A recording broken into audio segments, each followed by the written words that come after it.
Welcome back खवातीन और हजरात। तो रिएक्टिविटी ऑफ अल्काइल हैलाइड्स के ऊपर बात करनी है जनाब। दो मेन फैक्टर्स है जिनकी बेस पर रिएक्टिविटी डिस्कस होनी है। उसमें एक है कार्बन और हैलोजन के बॉन्ड की एनर्जी, दूसरा है कार्बन और हाइड्रोजन के बॉन्ड की पोलैरिटी।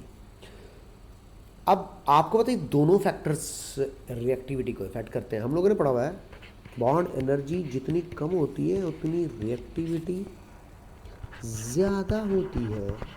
इन्वर्स रिलेशनशिप है। हमने साथ ये भी तो पढ़ा है कि बॉन्ड पोलैरिटी जितनी ज़्यादा होती है पोलर स्पीशीज का रिएक्शन फास्ट होता है, रिएक्टिविटी ज़्यादा होती है। अब क्या करें, काम तो उल्टे हो गए, यानी कि एक ऑर्डर बन सकता है क्लोराइड, क्लोराइड, ब्रोमाइड, एक ऑर्डर बन सकता है इसका उल्टा। क्या कि हम लोगों ने अब ये साइन बनाना है या ये साइन बनाना है, फैसला करेगा इनमें से डोमिनेटिंग फैक्टर कौन है जो रिएक्टिविटी को आके सबसे ज्यादा इन्फ्लुएंस कर रहा है। देखते हैं फैक्टर्स की बेस पर रिएक्शन करवा कर चेक करते हैं। कार्बन और आयोडीन का बॉन्ड लेंथ में ज्यादा है और कार्बन और फ्लोरीन का लेंथ में कम है। जो लेंथ में ज्यादा लंबा बॉन्ड होता है उसकी एनर्जी कम होती है, लेंथ ज्यादा होने पर बॉन्ड की एनर्जी कम होती है, आसानी से टूटता है। तो बॉन्ड एनर्जी वाले पैरामीटर की बुनियाद पर हमारे पास ये ऑर्डर बनेगा कि आयोडाइड इज मोर रिएक्टिव, जल्दी बॉन्ड टूटेगा, न्यूक्लियोफिलिक सब्स्टिट्यूशन रिएक्शन शो करेगा। क्योंकि अल्काइल हैलाइड्स के हम लोगों ने दो तरह के रिएक्शंस पढ़ने हैं, एक पढ़ने हैं न्यूक्लियोफिलिक सब्स्टिट्यूशन और दूसरे बीटा एलिमिनेशन। वो भी अभी आप लोगों के साथ डिस्कस करते हैं। बॉन्ड पोलैरिटी को चेक करें तो कार्बन और फ्लोरीन की पोलैरिटी ज्यादा है as compared to carbon and iodine. किसकी बॉन्ड पोलैरिटी ज्यादा है? CF। तो फिर बेटा बॉन्ड पोलैरिटी की बुनियाद पर ये ऑर्डर बनना चाहिए, बॉन्ड एनर्जी की बुनियाद पर ये ऑर्डर बनना चाहिए। हमने रिएक्शंस करवा कर देखे, रिएक्शंस करवा कर देखने के बाद मुझे पता क्या चला कि बॉन्ड एनर्जी वाला फैक्टर डोमिनेट कर रहा है बॉन्ड पोलैरिटी पर। अल्काइल फ्लोराइड कोई नहीं कर रहा था रिएक्शन फास्ट, अल्काइल आयोडाइड कर रहा था रिएक्शन फास्ट। इसलिए आप लोगों ने फुल फ्लेज फाइनल जो ऑर्डर बना लेना है, फाइनल जो ऑर्डर बना लेना है वो ये बना लेना है कि अल्काइल आयोडाइड अपनी लो बॉन्ड एसोसिएशन एनर्जी की बेस पर ज्यादा रिएक्टिविटी शो करते हैं। हाँ, मैं नीचे फ्लोराइड को ज्यादा रिएक्टिव बना सकता हूँ अगर मैं मीडियम चेंज कर दूँ या टाइप ऑफ रिएक्शन चेंज कर दूँ। ये रही इनकी बॉन्ड एनर्जी की वैल्यूज, जो मुझे उम्मीद है बताने की जरूरत नहीं होगी, आपको वैसे ही पता चल जाएगा कि सबसे कम बॉन्ड एनर्जी किसके लिए होती है, आयोडाइड। तो सबसे ज़्यादा रिएक्टिविटी भी ऑफ कोर्स इसी आयोडाइड की होगी। तो ये बॉन्ड एनर्जी की बुनियाद पर ऑर्डर बन रहा है, ये बॉन्ड पोलैरिटी की बुनियाद पर ऑर्डर बन रहा है, electron difference.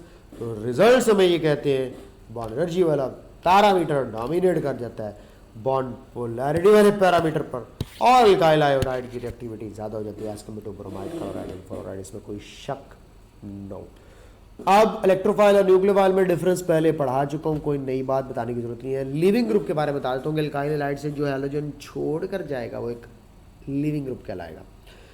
Nucleophilic substitution reaction में ऐसा होता है। गुड लिविंग ग्रुप किसे कहते हैं? इलेक्ट्रोफाइल और न्यूक्लियोफाइल तो गुड मैंने पहचानने सिखा दिए थे, गुड लिविंग ग्रुप भी सीख लो आज। मैं आसान अल्फाज में बात करता हूँ। एनाइन ऑफ स्ट्रॉन्ग एसिड, किसी भी स्ट्रॉन्ग एसिड का एनाइन हमेशा गुड लिविंग ग्रुप होता है। A9 of strong acid is a good leaving group. आइए जरा फैसला करते हैं।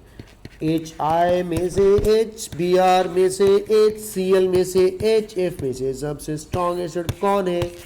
HI। इसका एनाइन कौन है? आयोडाइड। सबसे अच्छा लिविंग ग्रुप कौन होगा? आयोडाइड। बात खत्म, सिंपल। ये देखो good leaving group chloride, bromide, iodide, bisulphate strong acids हैं। OH पानी का या KOH का या अमाइंस वगैरह का, तो ये कोई इतने अच्छे लिविंग ग्रुप नहीं है, पुअर लिविंग ग्रुप है, क्योंकि स्ट्रॉन्ग एसिड्स के नहीं है बल्कि वीक एसिड्स के। आयोडाइड के बारे में कहा जाता है ना सिर्फ अच्छा न्यूक्लियोफाइल है बल्कि अच्छा लिविंग ग्रुप भी है। I am talking about iodide.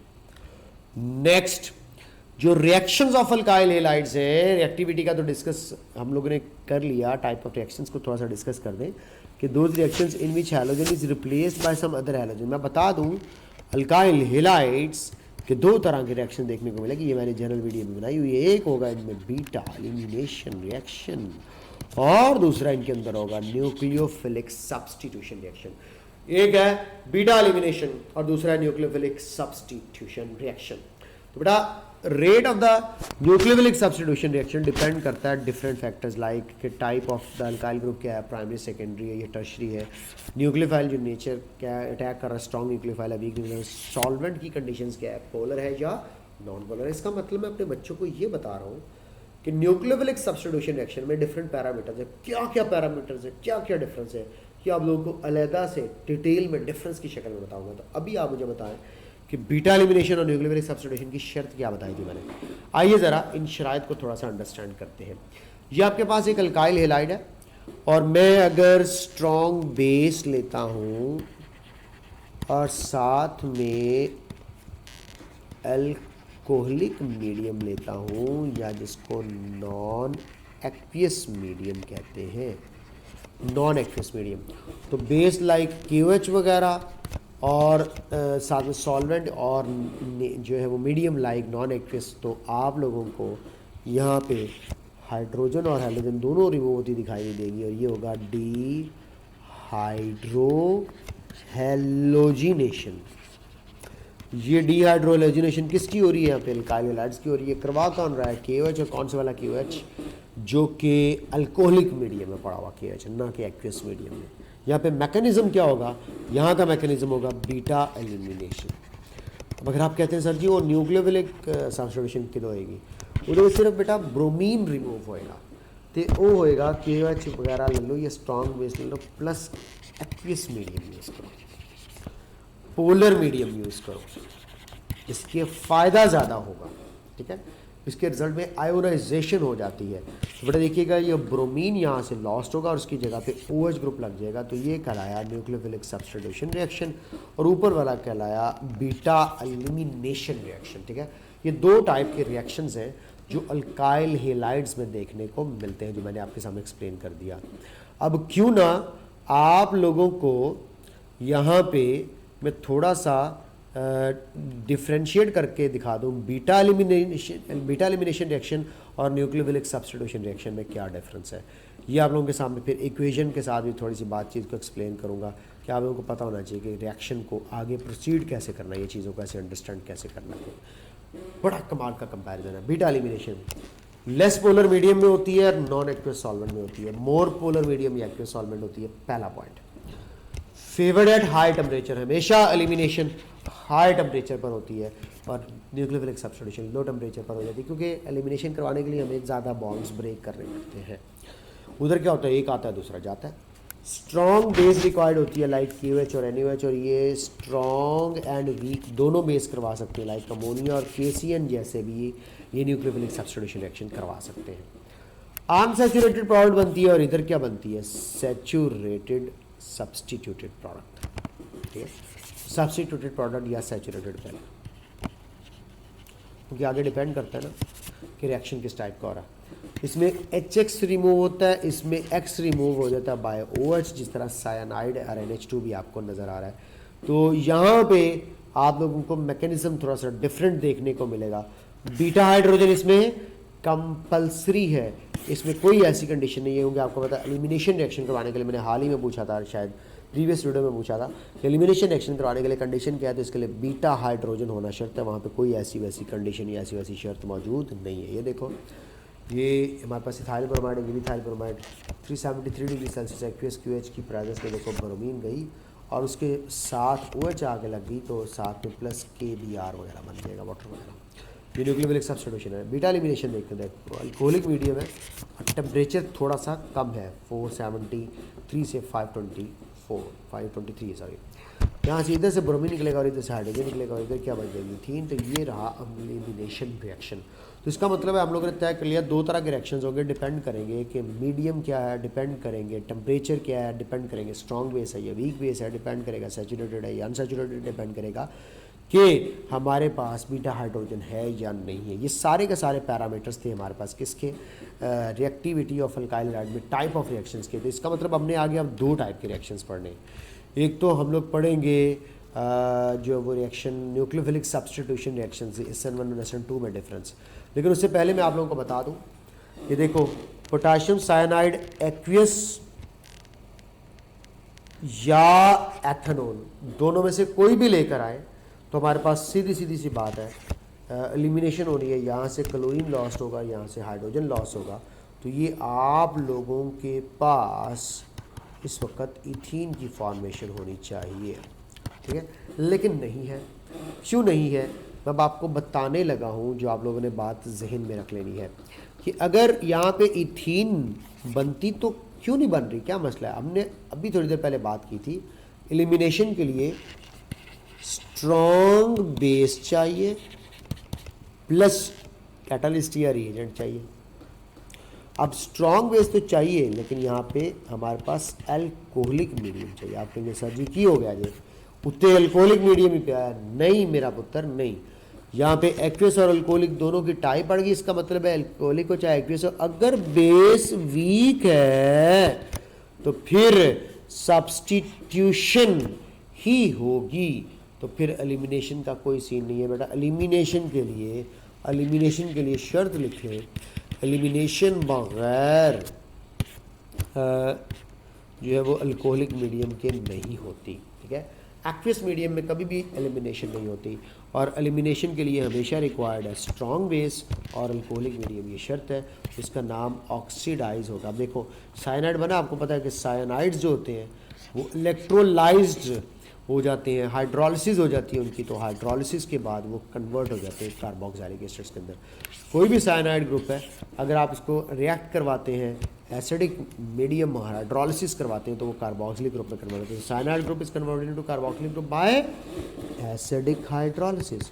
इसको सिंपल H3O पॉजिटिव करके भी लिखा हो सकता है, आप लोग उससे भी समझ सकते हैं, ठीक है। इसके अलावा ये बाकायदा तौर पर NH4Cl और अमोनिया के रिएक्शन के रिज़ल्ट में जो है वो फॉर्मेशन होती है, जो कि आप लोग जो है वो अच्छे तरीके से जेब में रख सकते हैं।